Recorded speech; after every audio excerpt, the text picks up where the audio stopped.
Full disclosure, I'm Robin Farzad. What would NPR look like, 10 years from now, 15 years from now? I think the mission would still be the same, but how we do it would be to leverage the varieties of ways that people interact with content. And so you've seen that with on-demand audio, with podcasting, what we've done on social platforms like YouTube and Instagram and Facebook. So I think we'll be making this kind of content that basically is about ideas, events, culture, things to make people just more enriched people. And we'll do it through whatever the technological platforms of the day are. Michael Smith, NPR's Chief Marketing Officer, on the golden age of audio amid the disruption of radio. Actually, what is radio? Stay with us. Enjoy this show on NPR One, Spotify, and on Apple Podcasts at linkfulldradio.com. Follow us on Twitter and Facebook at Full D Radio. Joining me is Michael Smith, Chief Marketing Officer at NPR. He has more than 30 years of experience in entertainment brand marketing, digital and revenue-generating brand extensions. He was previously Senior VP of Marketing, Creative, and Brand Strategy for Food Network, Senior VP and General Manager of Cooking Channel and the food category brand extensions for Scripps Network. Am I allowed to call it National Public Radio, or should I not call it National Public Radio? No, we go by both names. It's officially National Public Radio. Although, what we are today is much more a media company on multiple platforms. Our fastest growing platforms are our podcast on-demand audio platform, and then our digital, whether it's npr.org or the NPR app or the NPR One app. So we're really more of a multi-platform audio company. Well, as you know, I've been stoked to have you on the show. I got in touch when you were hired and you were named and brought into this position. And take me back to April. I guess talk about a baptism by fire. Right when you're done interviewing and you're given the author, we're thrown into remote work and lockdown immediately. Yeah, there's actually a silver lining to it when you're trying to onboard into a company, especially a company as multi-layered and complex as NPR, is that without having to be in the office, you end up being able to just focus on a bunch of individual meetings with people, both within the organization, and we have 264 member stations around the country. So being able to contact them and interact with them as well over Zoom calls, it was really efficient. I was able to probably do 6 or 7 meetings a day, 30 or 40 meetings a week. I mean, just a really great opportunity to meet hundreds of people in the organization during the first couple of months. So it helped me really understand the nuances and the layers of the organization, and just a great initiation. I mean, the part you missed, though, obviously, is the sort of in-person relationship building, human part of it. But in terms of understanding how to connect all the dots of NPR, remote work was actually an advantage. So I see in your bio, Michael Smith, that your career began with affiliate relations with CBS. You were working to strengthen relationships between local stations and the national network. And for our listeners who don't quite understand, or they think that public radio is just synonymous with National Public Radio, and maybe Marketplace is brought to you by National Public Radio, or Prairie Home Companion, or This American Life, when in fact there are many different degrees of content production. You talked about 264 member stations. Explain what exactly NPR is. I know there's that mothership near Union Station in D.C., but it's comprised of, you talk about almost 300 member stations and dozens and dozens of independent content creators as well. To understand NPR, you have to kind of go back to the history of how it was formed. Back in the 1960s, there were hundreds of educational and community-based radio stations around the country who were providing enriching content. And one of the challenges they had, though, was creating a national news network or a national news program. They all had their own local shows. So the stations got together and said, let's figure out how we can create a national news broadcast, and let's co-op together and share resources, and let's create a nonprofit actually called the NPR that will produce this national show, and then we will share this show across all the stations. So that's how NPR works. We produce. The first show was called All Things Considered, which was an afternoon news show, and then a few years later it was followed by a show called Morning Edition, and those two shows were really the bulk of NPR for the first 20 years. And those shows are distributed out to 264 different local, what we call member stations. And those stations get support from member listeners in their communities who donate to the stations. And they also sell some sponsorship messaging within the shows. And then they pay dues, membership dues, back to NPR, which helps us produce those shows that we distribute to them. So that's the core of NPR. And then maybe about 10, 15 years ago, as the podcasting medium began to emerge, NPR was a pioneer in that. And we started, because we are the nation's largest audio journalism company. And so we started producing podcasts, and that business has really expanded over time. And so and then we really built out of the radio content, we built a lot of what we call just digital web content, where the stories that you hear in radio shows are available as stories on our npr.org website. And then in recent years, we've started to publish on platforms like YouTube and Facebook and Instagram. So explain for our listeners out there, if you're really psyched about, I hear Morning Edition and say a Steve Inskeep interview blows me away, or a series, a body of investigative work. It's not like I can cut a check and donate it to NPR or earmark it to Morning Edition or All Things Considered. NPR's funding comes from three primary sources. One of the ways is through the donations people make to their local stations. And as I mentioned before, the stations pay dues to NPR for our content. So money comes from those donations back to NPR. The second source is that there are corporate sponsors who buy messages in our content. And then the third source of revenue for NPR is from what we call philanthropy, through foundations and other major donors. But there's no direct way. I mean, NPR is a consortium of member stations. I mean, there's almost that, I don't want to call it feudalism, but it's kind of a repatriation system where the best way you could support NPR writ large is to support your member station. It's not like you can cut out that middleman, especially if you're consuming the stuff digitally.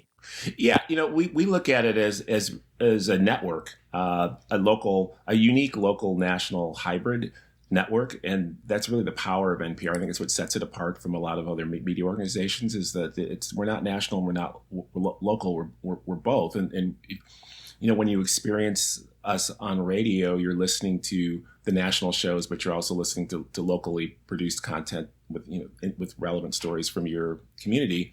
And then when you interact with this on our website, you'll see stories mostly from our national desk, but we also receive journalism and stories from our member stations, which we incorporate in our national coverage. And in podcasting, for example, we launched a podcast this year called Consider This, which is the first national local hybrid podcast. And what it does is, it's the first 10 minutes of the podcast is national content from NPR, and then the last 5 minutes of the podcast is locally produced content, which is inserted at the local level. So, for example, if you live in Washington, D.C., you'll hear 10 minutes of national content, and then the last 5 minutes will be content from WAMU.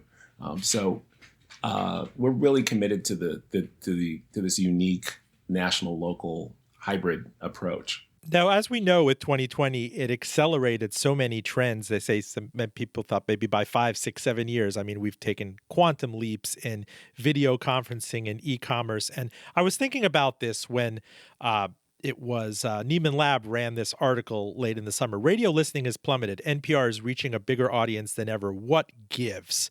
And I was reading down. It says in total, 57 million listen or watch or read NPR content each week, up 10% from this time last year.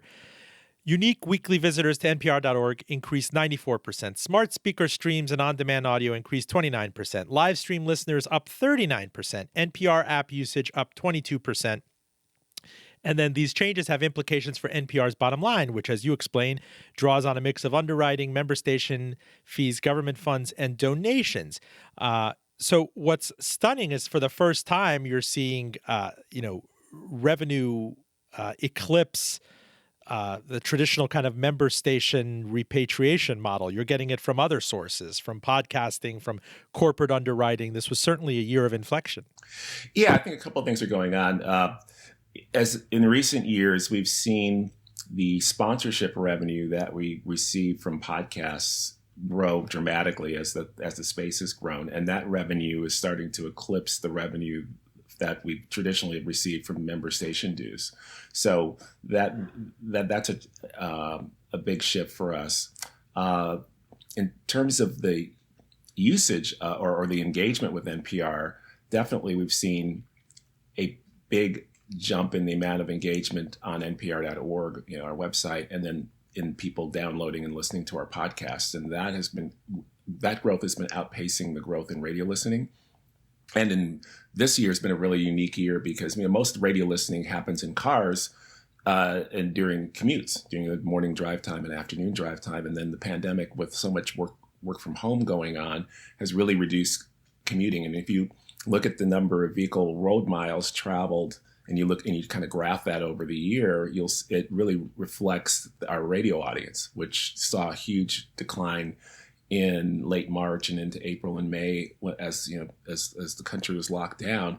We're starting though to see a steady increase in radio listening now as people are returning to the office and are starting to drive more. So we think radio will recover. It was on a trend, relatively flat, just slight declining trend, just as younger people tend to listen to more on-demand audio and less traditional radio. But radio's very, it's been very resilient for us, and is still a big part, and will always be, I think, a big part of what we do. But where the big growth has been on digital platforms, whether it's npr.org or whether it's through our podcasts.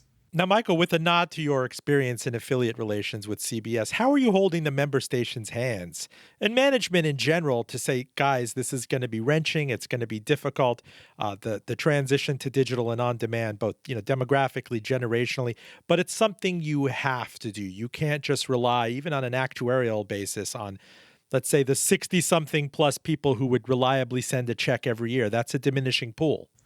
I think our stations understand and see the same changes that we see, and they, there's a lot of attention gets put on NPR and our podcasting and our digital website growth, but at the local station level, they're also innovating digitally. A lot of stations now are introducing their own podcasts. A lot of them are putting a lot more attention on their local websites and publishing, more frequently and extensively to those. So I think local stations like NPR are redefining themselves as local media organizations and not just local radio stations. In fact, in many local markets, especially smaller markets, you're seeing the decline and disappearance in some markets of local newspapers. And so the stations realize that they have a huge role to play and need to really step up and be kind of the core local information source in their communities, and whether they do that through the radio content or through digital content or podcasting, I think they're seeing that opportunity. Full disclosure, I'm Robin Farzad. You are listening to Michael Smith, NPR's Chief Marketing Officer. He's had that job since April of 2020. What a fateful time to join. But indeed, it's been a time to learn everything on the fly. Indeed, many of your shows, I can tell you, for example, Here and Now, Peter O'Dowd is doing that out of Arizona. People who would otherwise be in the studio at Boston University on ComAv are remote. Everybody has had to learn how to do all this stuff remotely and iron out the kind of the kinks in real time. I've listened to the NPR Politics podcast. It's probably my favorite podcast. And many a time somebody's child run in or somebody's dog run in and make a cameo. And that's just something you have to take warts and all this year. Yeah, one of the things that I found interesting about the remote work culture has been sort of how we've injected the human side into it. Whether it's, like you said, dogs running in during people's recordings, or there's, the kids running in during Zoom calls. I used to use those digitally generated Zoom backgrounds a lot earlier in the year because I just thought they looked pretty, and we have custom ones with NPR on them and everything. But I stopped using them because I realized one of the nicest things about Zoom calls is seeing where people are. Seeing the backgrounds, their homes, their environments, if they're outside. Seeing my sweatpants or my bathrobe, the selection I have in sweatpants and bathrobe, to be honest. Yeah, because I think we miss that as human beings. We don't have the water cooler talks in the office, or the ability to go to lunch with our coworkers. So it's sort of finding those moments of humanity, and I think that's something that has been really interesting about the sort of work from home culture. Michael Smith, I have to geek out with you in that I'm a huge NPR One fanboy. This is the app that, to me, I plug it every week on the show.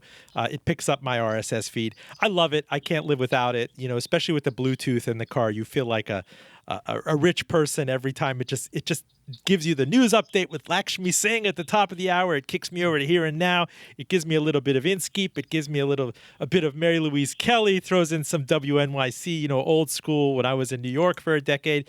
But I do wonder why you guys don't seem to promote this app. Is there a political undercurrent to this that if you promote digital, direct to digital too much, it could potentially alienate the member stations whose traditional, I say, comparative advantage was the fact that they had the tallest antenna in town, that we were all beholden to terrestrial coverage. Now we all kind of have our own antenna in the vehicle. We take this stuff on the road.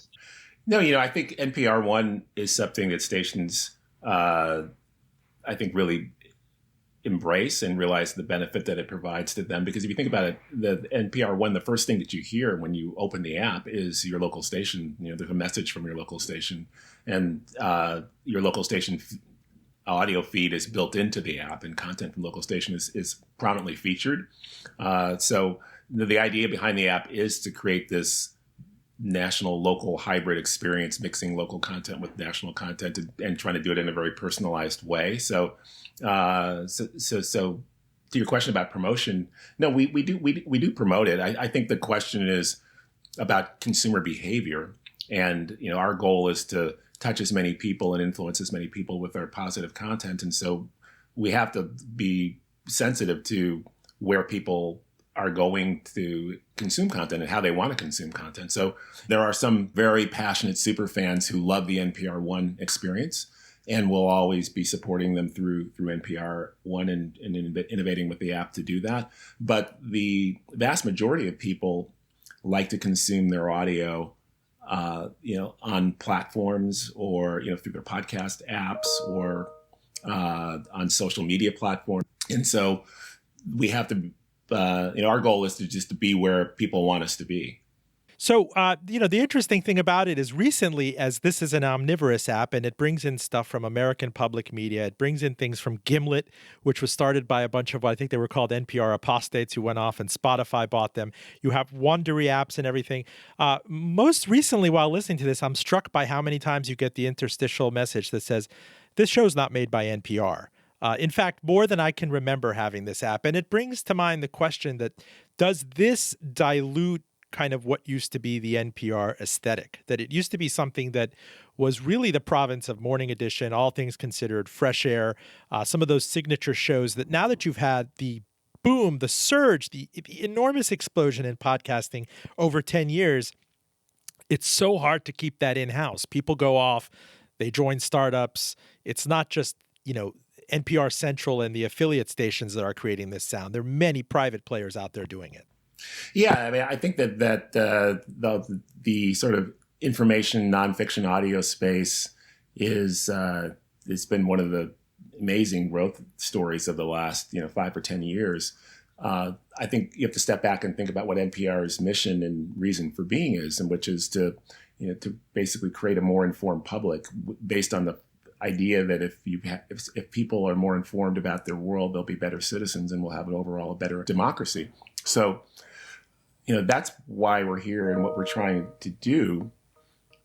And whether, other people get into the space with us or not, doesn't really impact our core mission. We're not a for-profit company looking at it as sort of a zero-sum competition game. We're looking at it as what can we do to help create more informed and just better citizens in America. So if other people are doing that as well, that's great. And but we were created, if you go back to the 1960s with the Public Broadcasting Act, to create things that the commercial system didn't serve.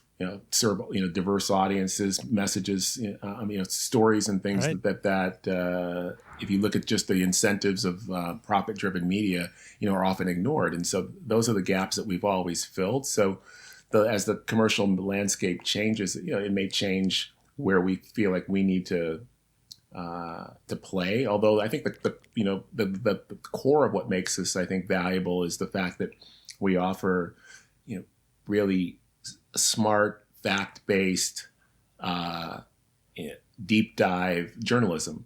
And if you look at the landscape today, there's so much polarization, whether it's left-wing media or right-wing media. There's so much misinformation on social media. And so there's an increased, I think, demand and value for just fact-based, true information.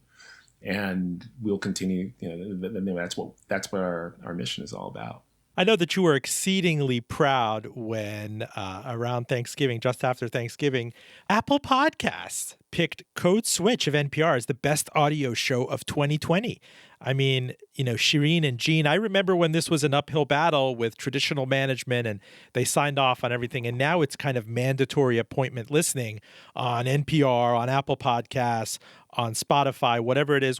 What then do the member stations do with this bit of information? The fact that now you have in-house something that's, a golden property that sponsors are going to want to be part of increasingly, that Apple has shining the spotlight on, but people, I imagine, disproportionately get it on demand. They're not getting it through member station. Yeah, I mean, Code Switch is a show that has been a podcast. It's not hasn't been a radio show. But the exciting news for stations is that we are going to make the show available as a radio show in 2021 for member stations to run. It requires a little bit of reformatting to make it fit an hour-long radio broadcast. But I think stations feel like. We're all in this mission-driven mode of trying. I'm saying over and over again, but about trying to bring really quality content and enriching content to Americans. And so, I think whether NPR is doing that on a national level, and stations are doing it on a local level, I haven't sensed in the time I've been at NPR this sort of tension or turf war. I've really been encouraged by this sort of shared commitment to the overall mission and realizing that we all play different parts in making that mission a reality. We do it more on the national level, and stations do it more on the local level. And we've been doing it, more on the on-demand space. But as I said before, stations have been getting more aggressive with their on-demand offerings as well. Learning a lot from us. We do a lot of whether it's training and technical support to help stations become more digitally focused. So so I don't sense as that tension between us. Full disclosure, I'm Robin Farzad. You're listening to Michael Smith. He is Chief Marketing Officer at NPR. I love your LinkedIn profile, actually, where you introduce yourself as, I know a little about many things and a lot about what I still don't know. You are widely followed, and I actually like some of the stuff that you post on all of these different brands privately that are coming out with their streaming menus. For example, Discovery Plus, what it will and won't have, where you compare the price point to what Hulu offers and the Discovery Curiosity stream. And it also doesn't help. You wrote that a lot of their star talent is in their 40s and 50s, while most cord cutters are under 40. I have to step back from this and ask you generally about this incipient idea of login fatigue, as all of these giant media companies maybe belatedly come to the realization that the future is in streaming and OTT over the top. They're all coming out and telling us, wait, if you're going to smash apart the cable bill or the media consumption bill, throw us $10, throw us $12. At what point are there too many apps? At what point do I just start to tune out? I don't need a Netflix. I don't need a Hulu. I don't need a Disney Plus. I don't need, what is the kind of the breaking point where I'm really just putting the cable package bill back together in the end? Well, I think the two things. One, I don't think you're putting the cable package back together again, because if you think about the cable package, it was 70 or 80 or even 150 channels it all bundled together. Most of them you didn't watch, and most of them were not things that you were interested in. It's very different from being able to create your own customized bundle of things that are interesting to you. And I think what will happen is that people will probably spend as much or maybe even more as they were spending on video entertainment content during the cable age. But the difference will be the things in their bundle will be things that they want and that are interesting to them. In terms of how many people will buy, I use the analogy of if you walk into your closet, how many different shirts do you have? How many different pants do you have? How many different pairs of shoes do you have? Do you just stop at 2 or 3? I mean, I think most people have many, many, many, different things. But the difference is that your closet is very different than my closet. Well, in a pandemic, we're not wearing any of them, but I digress. Go ahead. No, that's true. Yeah. Yeah. But your closet is very different than my closet. And so what we're seeing is not a transformation from people just, paying for a bundle, the same bundles, just in new ways with 12 different bills. No, what we're seeing is people having individual choice to kind of cobble together their own tailored set of entertainment products. And the interesting thing is that, most of the other product categories in the world, you do that.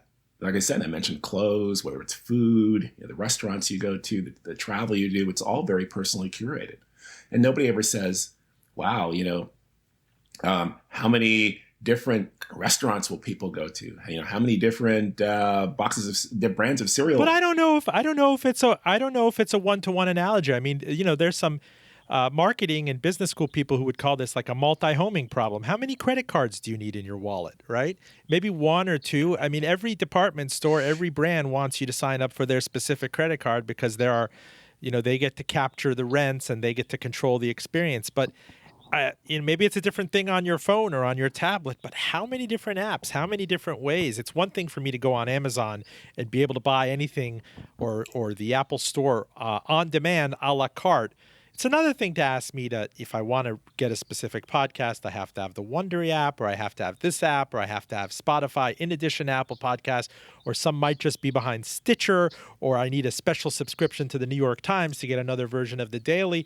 At some point, you hit up against this fatigue. I can't keep up with where everything is stored.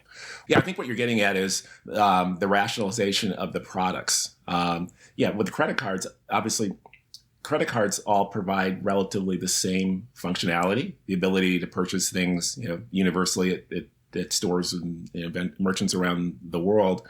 What is the real difference between a MasterCard or a Visa or a Discover card? They all kind of do the same thing. So you're right, there's a limit to how many you can have.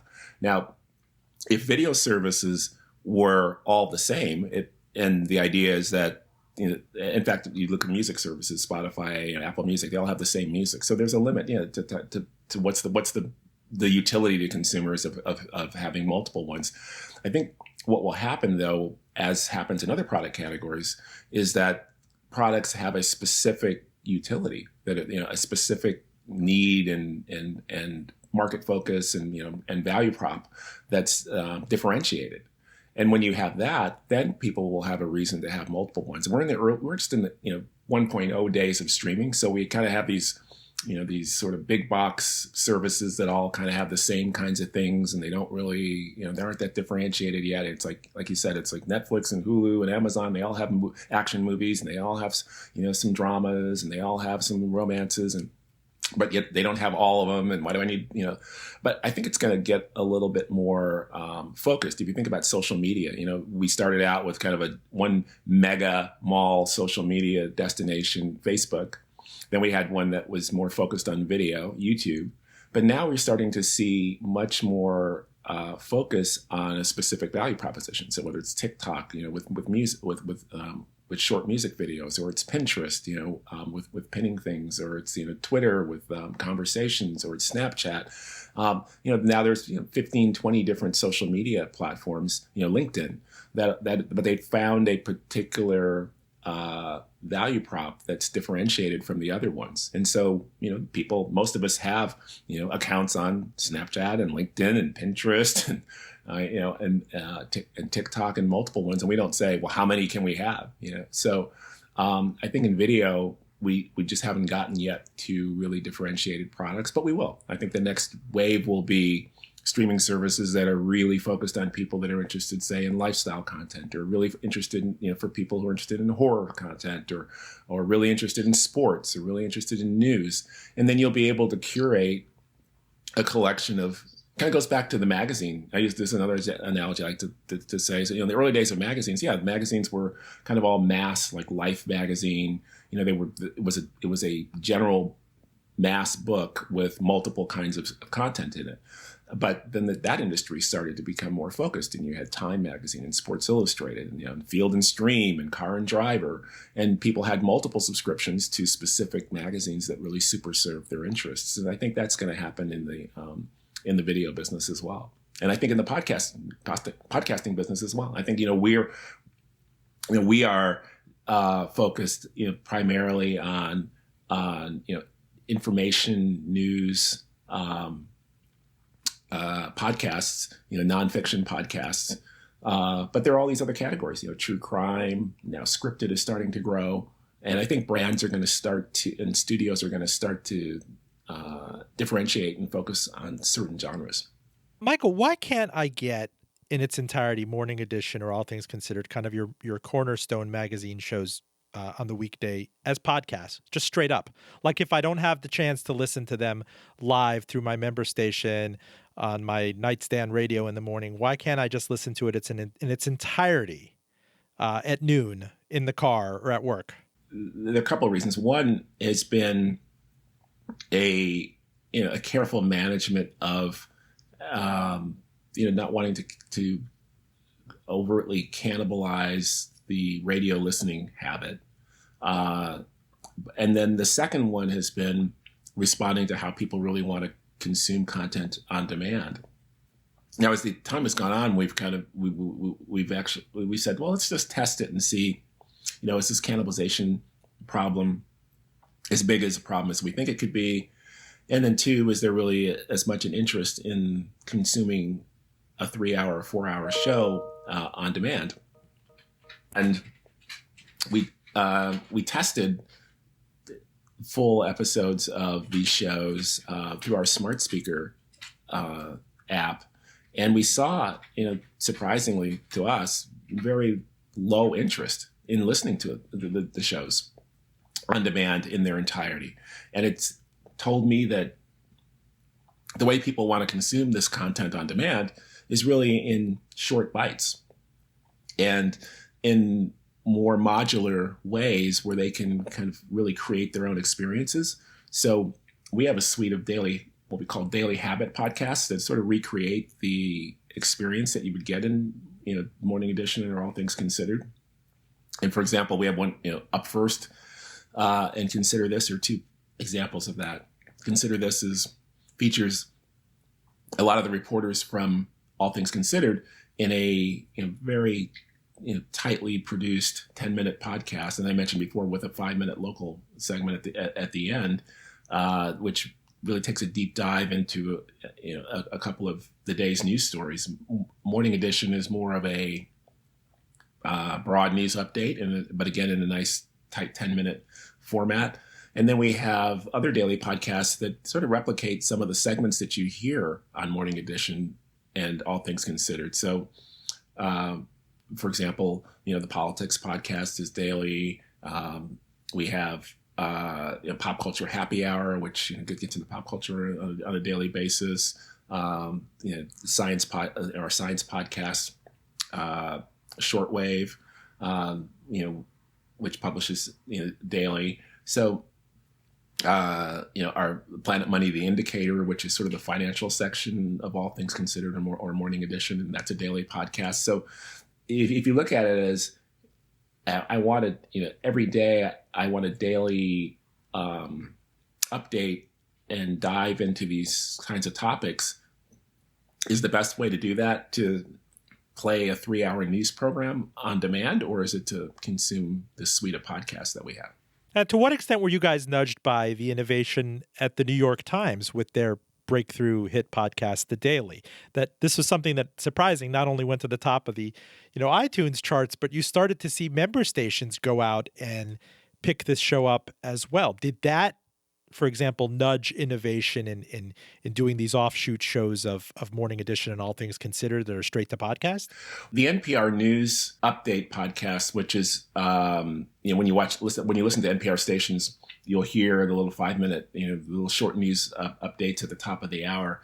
That's been a very popular podcast for years for us, and it's actually one of the top 5 podcasts in the country. So people often overlook that podcast. No, but with Up First and Consider This. Yeah, I think Up First and Consider This. Yeah, I think the idea, whether it's Today Explained, this idea of daily, kind of short, relatively short podcasts that dive into, one or two stories is definitely a trend that the New York Times has done a fantastic job. I think a lot of, other publishers are seeing this. I mean, podcasting is still in its, I would say, it's in its toddlerhood. I mean, right now. I mean, for years, I guess it was the late 2007, 2008 podcasting, when Apple launched the podcast app on the iPhone.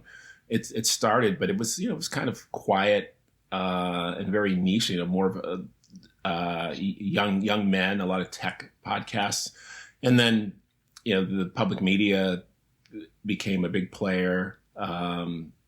This American Life and other shows like that. But now we're really seeing an explosion in the kinds of genres, much broader range of genres, and then forms. Is it weekly? Is it daily? Is it 10 minutes? Is it 30 minutes?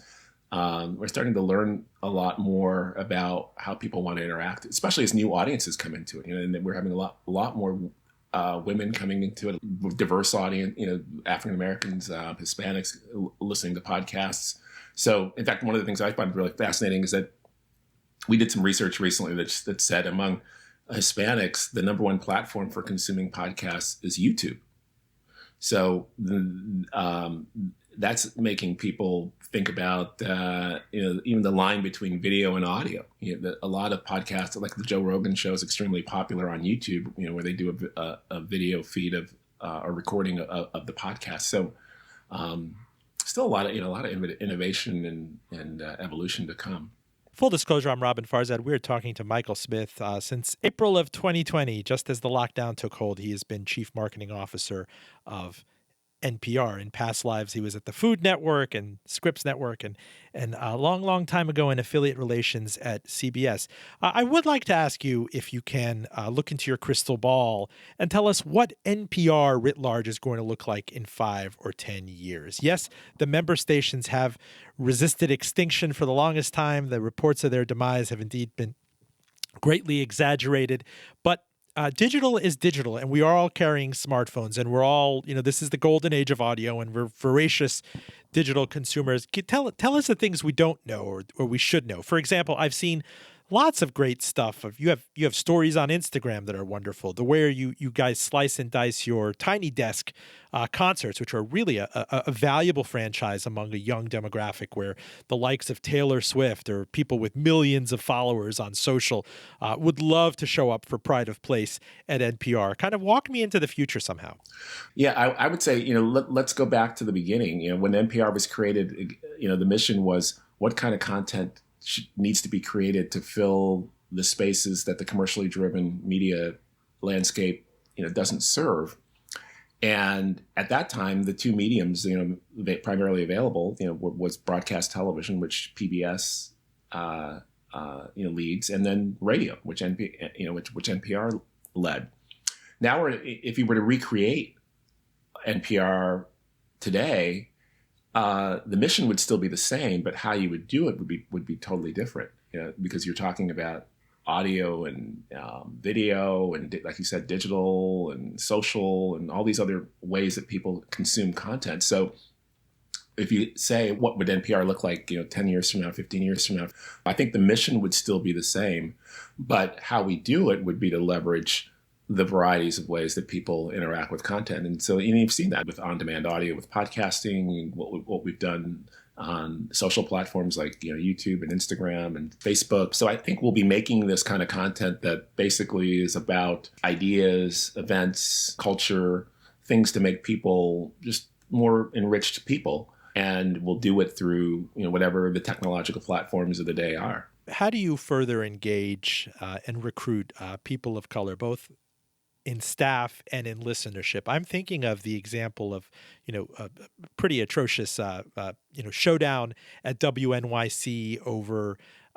staff insensitivity, over people being let go and pushed out. That's been kind of litigated quite a bit. You can read it over the past 3 years of coverage. But even what happened at WAMU, the massive member station in Washington, D.C. over the summer, which resulted in the departure of the station chief. I mean, this seems to be an ongoing problem.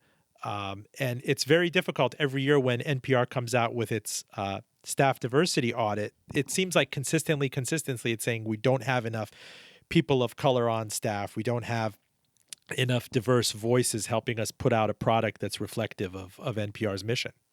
It's a microcosm of a national issue, a national challenge around inclusiveness, which has been going on for 250 years, since the founding of the country. The principle, of all men being created equal and America being a place for people to, realize their dreams. Those are all great principles, but the problem is that only a small percentage of the population was included in that promise in the beginning.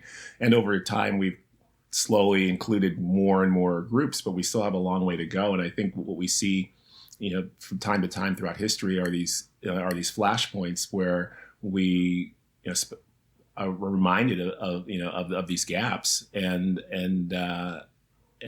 we're compelled to step up and do something about it. So I think we're seeing a reckoning. Obviously, this 2020 has been a significant year in that, and it's touched all parts of American society. And I think in public media, we have gaps. I mean, public media was started to speak with diverse voices, lift up voices that were not being represented in commercial media. And when you do a report card on how we've done, I think there are gaps. I mean, if you say that the country is 40% diverse right now, and yet the audiences for public media are not 40% diverse, the senior leadership across public media is not as diverse as the country, then there's a lot of work left to be done.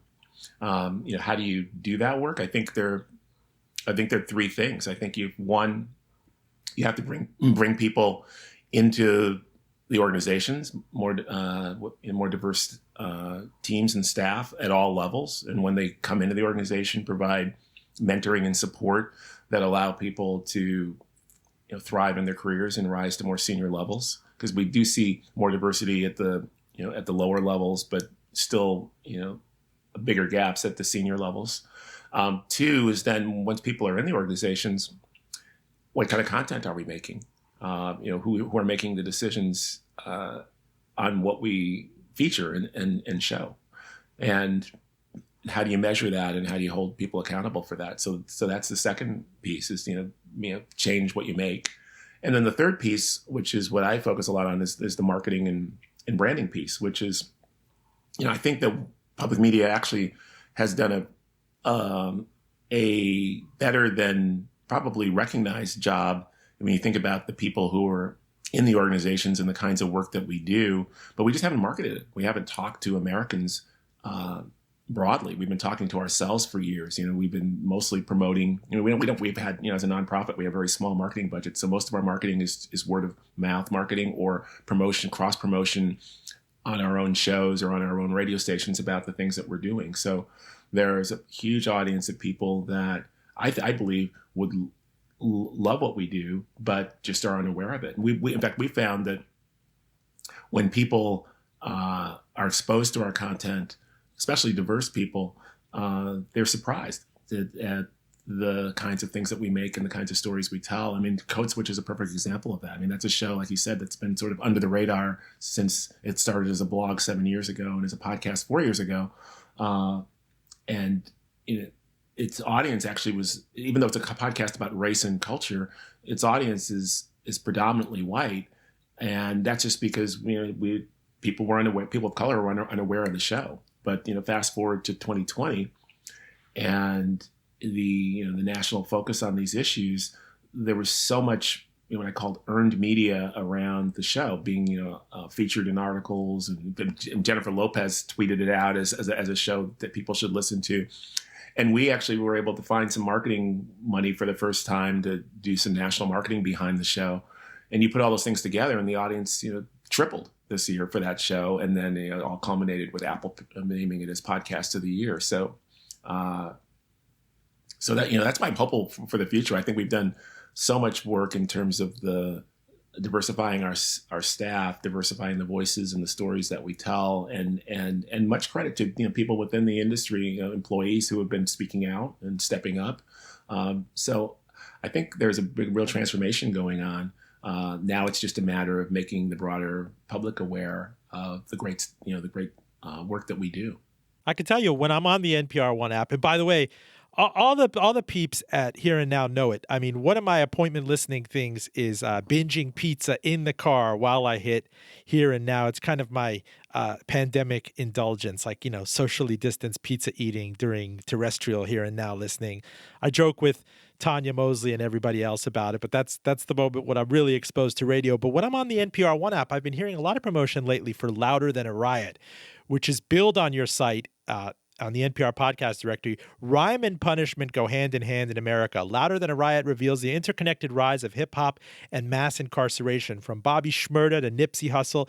Each episode explores an artist's story to examine a different aspect of the criminal justice system that disproportionately impacts Black America. I got to tell you, Michael, it's striking to hear that in the NPR ecosystem. It doesn't sound like something that would have been incubated and given the green light at the NPR of just a few years ago. Louder Than a Riot is sort of indicative of a process that's been going on in our cultural content for years. It started back with All Songs Considered, which then led to Tiny Desk. And, the early days of Tiny Desk, it wasn't the most diverse group of artists that we featured, and thanks to some really insightful and visionary young employees. One of them, I'll give a shout out to Barbie Carter, an African American who joined the music team years ago.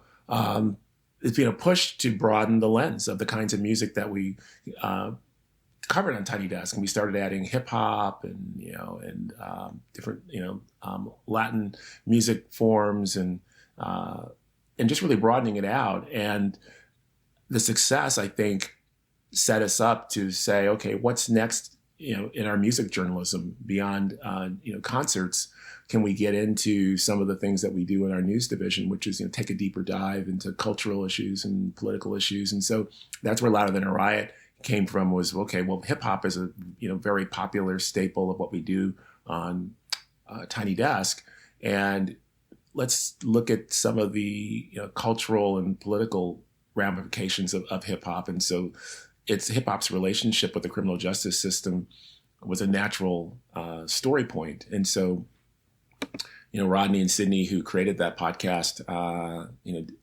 sees that story opportunity, and it's become I think a fantastic show.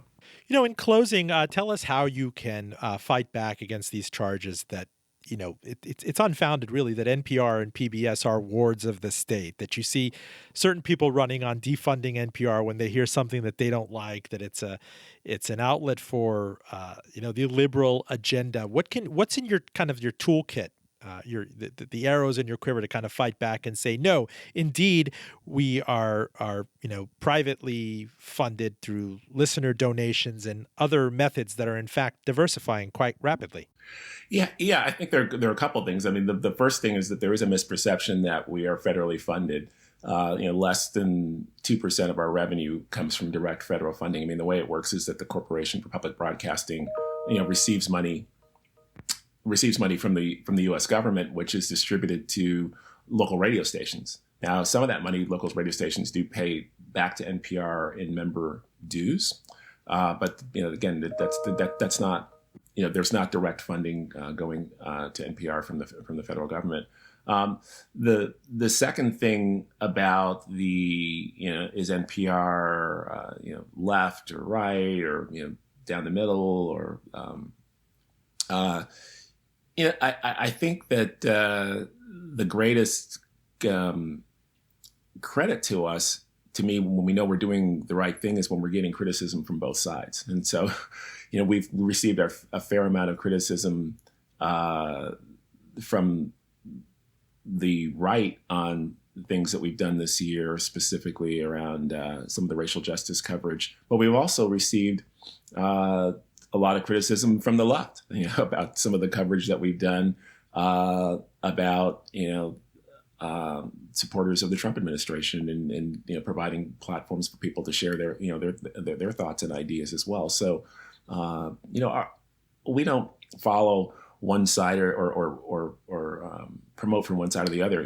We're really about taking a close look at the facts and the truth, and hopefully letting people make their own informed decisions based on just giving people better information. I look at NPR, like an audio public library. You can walk in there, and whatever your interest or direction, you've got great, credible information that you can dive into and make yourself a more informed person about it. So, and that's what we'll continue to try to do. Michael Smith, Chief Marketing Officer at NPR. Sir, I cannot wait to shake your hand when we do that again, God willing, when we're vaccinated, and have lunch with you. I know your backlog must be enormous because, after all, again, you started in April of 2020 and had to go remote immediately. But I'm tired of the Zoom, and I miss human interaction. And I'd hope you take me up on a lunch date sometime in post-vaccine 2021. Yeah, no, I'd love to do that. I agree with you. This is getting old. But next, I hope to be in DC and in the office and having lunch with you sometime late next summer. NPR's Michael Smith, come back on. Thank you. Okay, Robin, thank you very much for having me. Full disclosure, our engineer is John Valentine. Subscribe to this show on NPR One, Spotify, and on Apple Podcasts at linkfulldradio.com. Follow us on Twitter and Facebook at Full D Radio. And hello to our radio listeners up in Northern Virginia and in Washington, D.C., and down in gorgeous Asheville, North Carolina. Follow Full Disclosure on Twitter and Facebook at Full D Radio. Thank you for listening. I'm Robin Farzad, back with you next week.